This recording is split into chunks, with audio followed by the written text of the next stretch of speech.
네, 안녕하세요. IR 전문법인 마르키티의 박철순입니다. 자, 오늘도 공시 뽀개기 시간을 한번 가져보도록 할 텐데요. 자, 오늘은 여러 가지 공시 내용들 중에요. 공급 계약과 관련된 공시를 한번 살펴보도록 하겠습니다. 자, 두 군데의 기업을 살펴볼 텐데요. 첫 번째 기업은 STI입니다. 자, STI의 오늘 주가 흐름을 보면요. 전일 대비해서 한 2.8% 정도 상승 흐름을 보여주고 있는 상황이고요. 자, 두 번째 기업도 바로 살펴볼 텐데요. 두 번째 기업은 SNTC입니다. 자, SNTC는 오늘 전거래일 대비해서 한 5.6% 정도 상승을 해주면서 상대적으로 STI보다는 강한 흐름을 보여주고 있는데요. 자, 그렇다면 이 두 가지 기업, 과연 어떤 공시가 나왔고 왜 이런 주가 흐름이 나왔는지 한번 비교를 해서 분석을 한번 해보도록 하겠습니다. 자, 먼저 STI를 한번 조금 더 상세하게 살펴볼 텐데요. 자, 공시 내용을 한번 보면요. 오늘 공급 계약에 대한 공시가 나와줬습니다. 자, 지금 공시사항 보이시죠? HTS에서 쉽게 여러분들이 공시를 확인하실 수가 있고요. 뭐 N사나 이런 D사와 같은 포털 사이트를 통해서도 여러분들이 쉽게 공시를 찾아보실 수가 있으니까요. 항상 습관적으로 공시를 읽는 그런 습관을 좀 들이신다면 매매하실 때도 상당히 많이 도움이 된다는 점 다시 한번 말씀드리고 시작을 해볼게요. 자, STI 같은 경우 오늘 단일 판매 공급 계약 체결에 대한 공시가 나와줬습니다. 반도체 관련된 장비주라고도 볼 수가 있죠. 근데 오늘은 디스플레이 제조 장비에 대한 판매 및 공급 계약에 대한 내용이 공시로 나와줬습니다. 자, 확정 계약 금액도 나와 있죠. 지금 현재 중국 기업을 대상으로 해서요. 계약 금액은 한 167.5억 원 정도 규모고요. 그리고 최근 매출액 대비해서 한 5.84% 수준이라고 나와 있습니다. 잘 보이시죠? 자, 우리가 공급 계약에 대한 내용이 나오면요. 당연히 최종 계약 금액이 얼마인지 그리고 전년도 매출액 대비해서 비중이 어느 정도인지도 여러분들이 꼭 확인을 하셔야 되고요. 추가적으로 계약 기간도 여러분들이 확인하셔야 됩니다. 자, 지금 STI 같은 경우는 계약 기간은 2019년도 올해 9월 30일부터 내년 2월 15일까지니까요. 한 4개월 정도 되겠죠. 자, 반면에 지금 비교 분석을 하기로 했던 SNTC 공시를 한번 살펴볼게요. 자, 지금 SNTC의 공시 내용을 좀 살펴보면요. 역시나 단일 판매 공급 계약 체결 공시였습니다. 공랭식 열교환기 공급 계약에 대한 공시가 나와줬고요.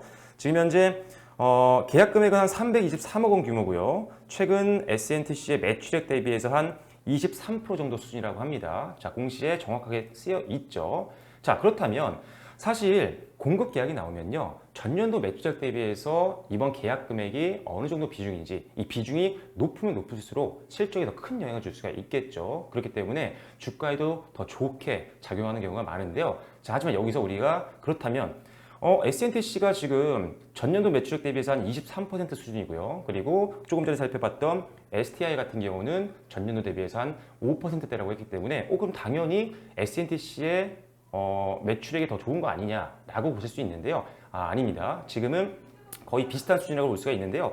자, 계약 기간 때문이었죠.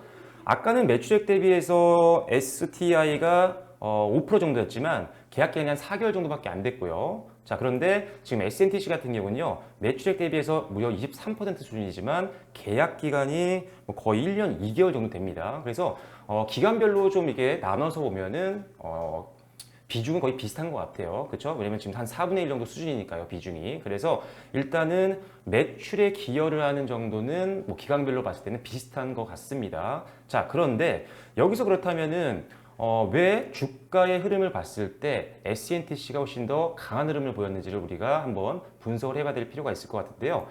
자, 이번에 공급 계약이 매출액에서 담당하는 비중은 거의 비슷합니다. 기간별로 나눠봤을 때. 그런데 상대적으로 SNTC가 훨씬 더 강한 흐름을 보여줬죠. 5%대. 그런데 STI 같은 경우는 사실 지금 2%대에서 머물고 있는 상태입니다. 아주 큰 차이는 아니지만 그래도 어느 정도 격차가 있는 거죠. 그렇다면 재무제표를 한번 살펴보는 거예요. 자, STI의 재무제표를 보면요. 사실 꾸준하게 최근에 성장을 해 나가고 있는 기업이긴 합니다. 그리고 연도별로도 지금 꾸준하게 작년 대비해서 올해 가이던스가 훨씬 더 긍정적으로 전망이 되고 있는 상황이고요. 그리고 올해 1분기보다 2분기 실적이 더 훨씬 더 좋은 흐름을 보여줬습니다. 그래서 실적도 괜찮고요. 그리고 공급 계약도 체결했다라는 공시가 나왔기 때문에 STI도 아마 하반기를 좀 기대해 볼 수 있을 것 같아요. 자, 그런데 왜 STI보다 SNTC가 훨씬 더 많이 갔는지 한번 SNTC의 재무제표를 한번 보도록 하겠습니다. 자, SNTC 같은 경우는요, 사실 지금 2분기 실적만 보더라도요, 작년 전체의 영업이익과 그리고 당기순이익을 뛰어넘었습니다. 영업이익은 마이너스 19억 원에서 불과 2분기, 한 분기 만에 66억 원으로 흑자 전환을 완벽하게 성공을 해줬고요. 자, 그리고 당기순이익 같은 경우도 거의 4배 가까이 올랐죠. 그만큼 지금 실적의 어떤 개선폭이 SNTC가 STI보다 훨씬 더 높다라는 것을 우리가 재무제표만 봐도 확인할 수가 있다는 부분입니다. 그래서 같은 공급계약에 대한 공시가 나와서 둘 다 호재를 작용할 확률이 높았지만 상대적으로 지금 실적 개선폭이라든지 실적 성장폭 이에 따른 기대감이 더 커질 수 있는 종목이 상대적으로는 SNTC라고 볼 수가 있을 것 같습니다. 그래서 오늘 상대적으로 좀 더 강세를 보였다라고 보여지고요. 다만 SNTC 같은 경우 사실 최근에 주가가 조금 많이 급등을 해줬죠. 그래서 사실 좀 부담이 되긴 합니다. 오늘 10,000원대 수준에서 벌써 거의 18,000원까지 넘어갔던 종목이죠. 올 한 해 동안. 그래서 단기적으로 차익 매매에 대한 부담은 좀 있다는 점을 여러분들이 감안을 하셔야 될 것 같습니다. 그래서 항상 여러분들이 매매하실 때는요, 확실한 손절가를 정해놓고 대응하시는 전략이 중요하다는 점 다시 한번 말씀드리겠고요. 자, 다시 한번 정리해 드릴게요. SNTC와 STI 모두 다 어떤 공급계약 공시가 나오면서 실적에 굉장히 직접적인 영향을 줄 수 있는 호재성 뉴스가 나와 좋습니다. 하지만 실적 성장폭이 더 높았던 SNTC의 주가 흐름이 훨씬 더 강하게 나왔다는 것을 여러분들이 감안하시고요. 앞으로도 동일한 공시 내용들이 나온 기업들이 있다고 한다면 비교를 해보세요. 그래서 실적 개선폭이 더 크고 앞으로에 대한 기대감 그리고 수급이 더 몰릴 수 있는 종목들 위주로 여러분들이 베팅을 하신다면 상대적으로 더 좋은 수익을 낼 수 있는 전략이 될 수 있다는 점 참고를 해주시면 좋을 것 같습니다. 자, 오늘은 공식 보객의 두 번째 시간에서 SNTC와 그리고 STI 공급계약 공시에 대한 부분들을 확인해 봤습니다. 방송 내용들 잘 확인하셔서요. 여러분들 앞으로 매매를 하시는데 적극적으로 활용하셔서 좋은 결과 낼 수 있었으면 좋겠습니다. 자, 오늘은 공식 보객 여기서 마치도록 하겠고요. 저는 또 다음 시간에 또 인사를 드리도록 하겠습니다. 네, 지금까지 저는 마르키트의 박철순이었습니다. 감사합니다.